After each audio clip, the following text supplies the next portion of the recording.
Good afternoon, everybody. Welcome to the Tuesday preview for racing at Stratford. I'm going to be concentrating on the Stratford card. There are two jumps cards tomorrow for us low-grade jumps fans. Both very interesting.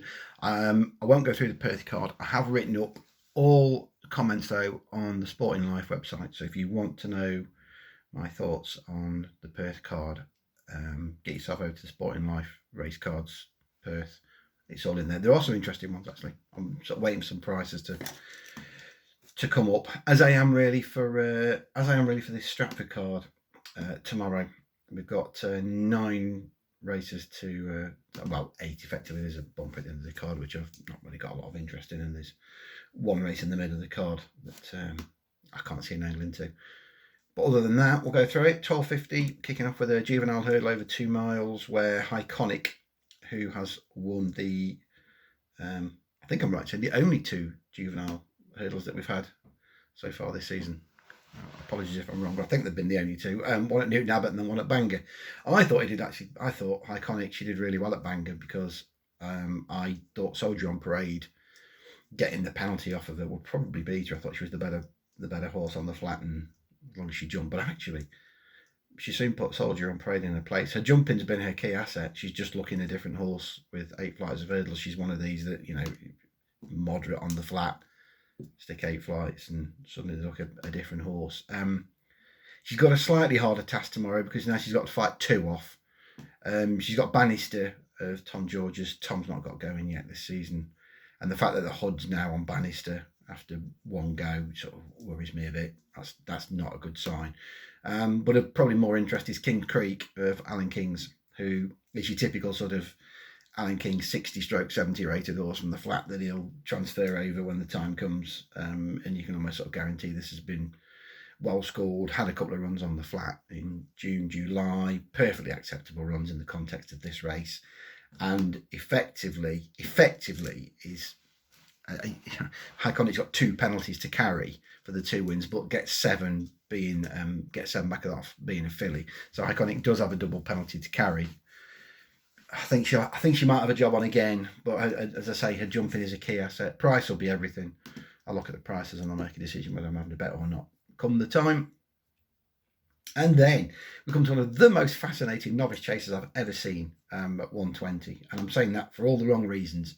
Over 2 mile 5 furlong. This is a race where initially I thought I do want to have a bet here, and then I thought no, I don't want to have a bet, because you can put the red pen through almost everything here. This is a race for sort of horses that they've reached the end of the road as far as hurdles go, and now they're trying to squeeze something out of them over fences. Denmead being an obvious example. I think 7-year-old now.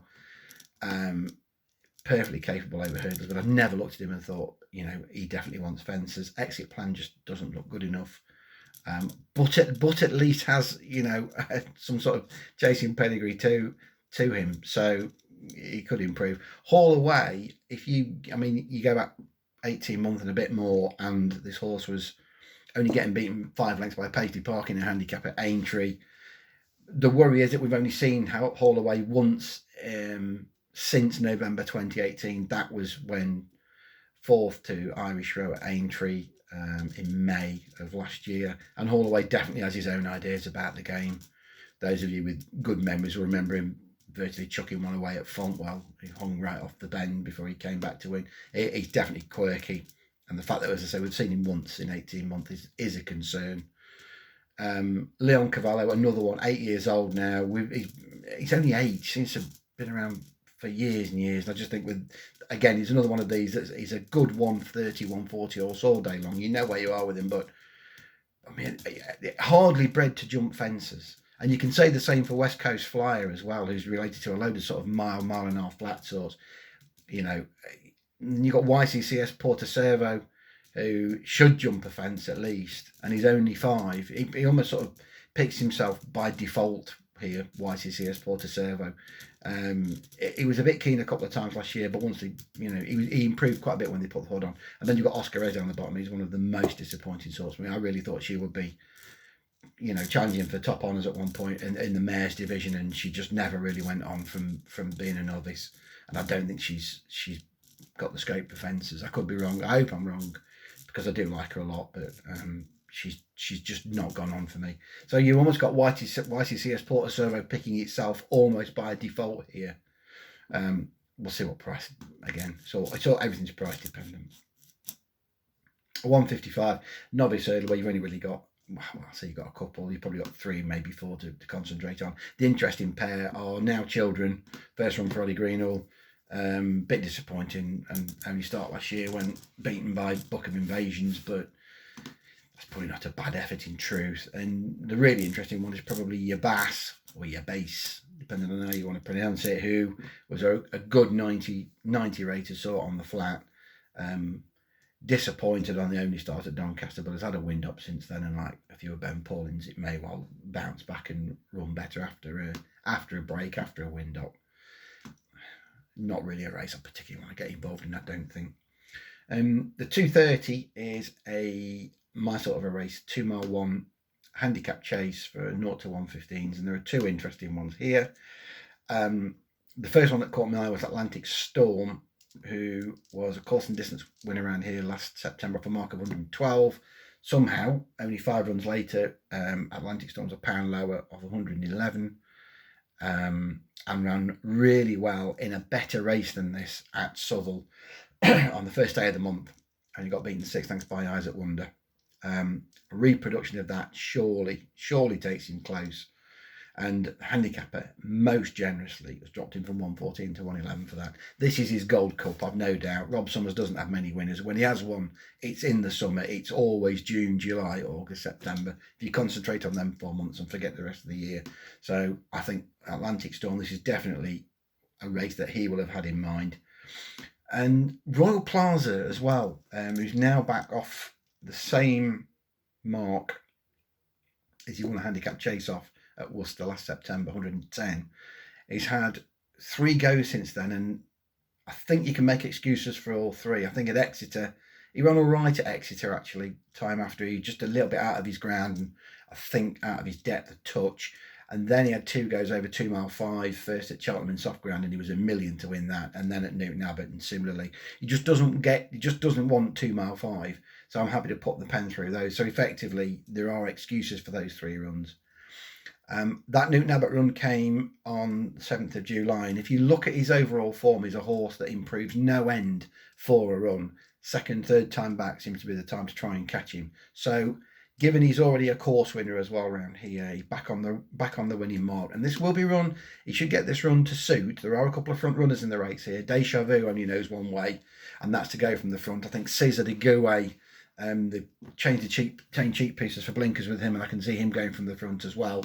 So there will be some pace here, and that will suit Royal Plaza and Nick Schofield, because they'll sit sort of 4th, 5th, I think, and try and pick them off in the home straight. So Royal Plaza and Atlantic Storm, the interesting pair for me in that 230.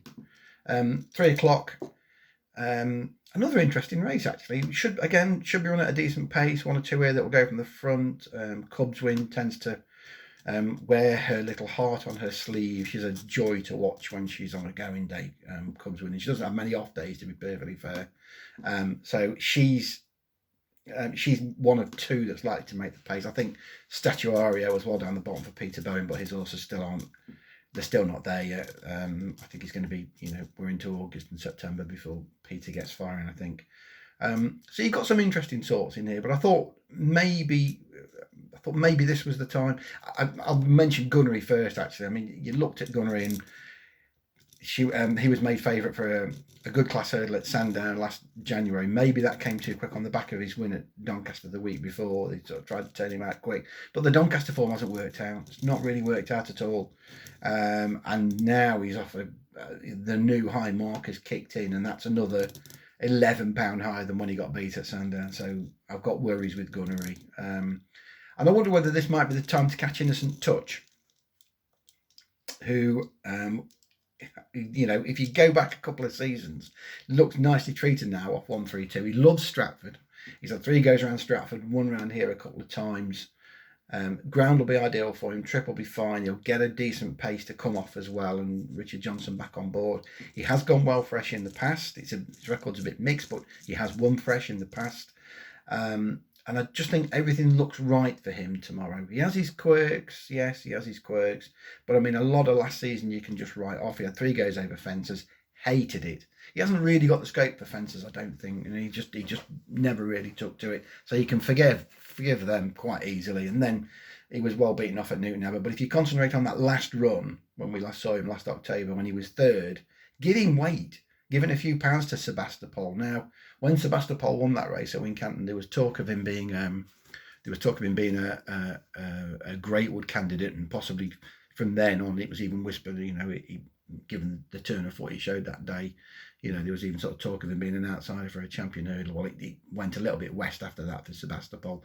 But nevertheless, that run showed that the engine is still there with Innocent Touch, I think. And the handicap has left him off the same mark. So the perfect storm tomorrow, it might just happen for Innocent Touch. It might just go a good pace. He's at a track he likes, on a good mark, ground ideal. Could be the day. The 330 is a fascinating handicap hurdle where I think I'm dying to see how the bookmakers price this up, because I think they have to go with Perfect City, who won perfectly well at Uttoxeter a couple of weeks ago. Beat MLM that day and has been put up £7 for it. Now, MLM's not done the form. Well, he ran okay again the other day, but MLM's always beatable. She's that sort of a horse. And I just think that £7 against a couple of very, very interesting types here. The first glance at the race, I thought, Memphis Bleak. Now, those of you that read the punt, I think I gave Memphis Bleak a couple of good mentions last year. Had 3 runs at Ludlow and showed more than enough on more than one occasion as well to suggest that when Memphis Bleak went handicapping, that there would definitely be some races to be won with him. He was with Ivan Furtado on the flat, and he was rated in the 70s. That was possibly a slightly inflated mark, but nevertheless, he showed he had got ability. A mark of 109 tomorrow as his initial handicapping mark, and I'm not suggesting he's thrown in by any means, but he is interesting. The one that is thrown in is Seabourn of Gary Moore's, who has been handicapped here off a mark of 91 based on the back of 3 runs for Tim Vaughan in 2017, I think it was, when I was looking, when they were all down the field. 3 runs all down the field, showed very little. Now, since then, Seabourn was transferred over into the care of Patrick Chamings and went from a horse rated in the mid-50s all the way up to 76. And last run for Pat was last October when he beat Australis over a mile 6 at Wolverhampton. Now, that suddenly looks a lot better for him, doesn't it? And he went up another £4 off the back of that, and then had his first run for Gary Moore at Sandown last month. A little bit disappointed in truth. Probably you wanted to see a bit more, but it wasn't an awful run. It wasn't an awful run by any means. He got beaten just over 11 lengths in the end, and that run will have done him the world of good, which was his first run for the best part of 8 months, so it'll have done him good. Now, go back to what I was saying. He's been handicapped on those 3 runs for Tim Vaughan, and he's been given a mark tomorrow of 91. And remember, his last win off the flat came on 76. He's very, very well handicapped, Seabourn.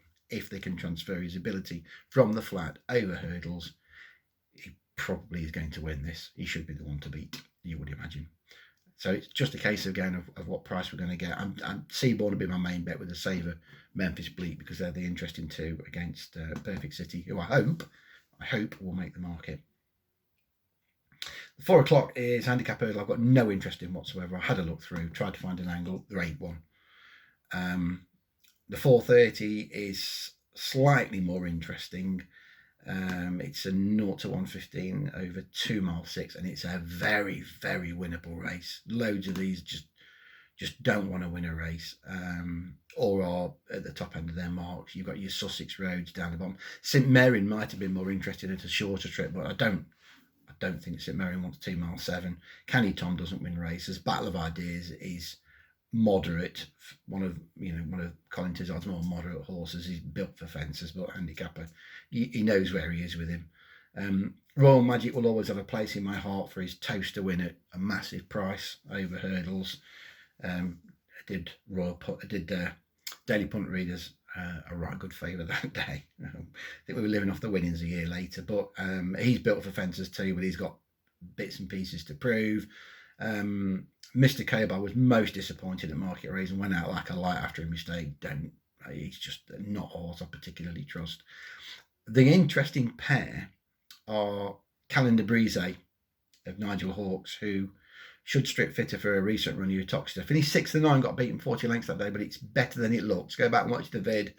Not awful. 3 out, he's still there with some sort of a squeak. He gets a couple of shakes of the reins and not hard on him after that. It was certainly a run to blow the cobwebs away. He's on a good mark now. 115 looks a mark that he can do something off, and he will stay, and he'll like the ground. And the other one that was quite interesting was the old 12-year-old here, Dream Bolt, who has a Stratford winter in him. Quite like Stratford, actually. He's been placed here as well, so he goes well at the track. Mark of 110. The handicap is now starting to give him a real chance. He's dropped him a long way in a reasonably short space of time. We haven't seen much of him. We only saw him twice in 2019, and that was at the beginning of the year. So we haven't seen Dreambolt for 509 days. Now, normally that's more than enough to sort of put you off and think that he's definitely going to need the run. But if you go back a couple of seasons, having had a look, he won off a 472. I'm just getting the form back up now. I think it was a 470-odd day break.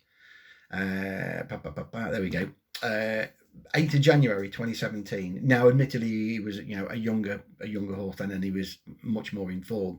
But he won off a 471-day break at Chepstow off a mark of 115 with Sean Bowen in the saddle. Sean Bowen's in the saddle as well tomorrow. So he's £5 lower than that. The handicap has basically given him a bit of a chance. 2 mile 6 is a slight question mark with the trip. I think ideally I would have liked to see 2.5. He has won point to points, not great point to points, but he has won 3 times over 3 mile in points. If the ground's all right tomorrow, I think he'll just about get it, and he's so well handicapped that you feel that he's going to have to go quite close. So those are the interesting ones at Stratford tomorrow. It's quite a good little card, really, and it'll all depend on prices, but I hope I've pointed you in the direction of some there that are a bit more interesting than others. Okay, thank you very much. I will try and do a Uttoxeter preview for racing there on Thursday next. Cheers.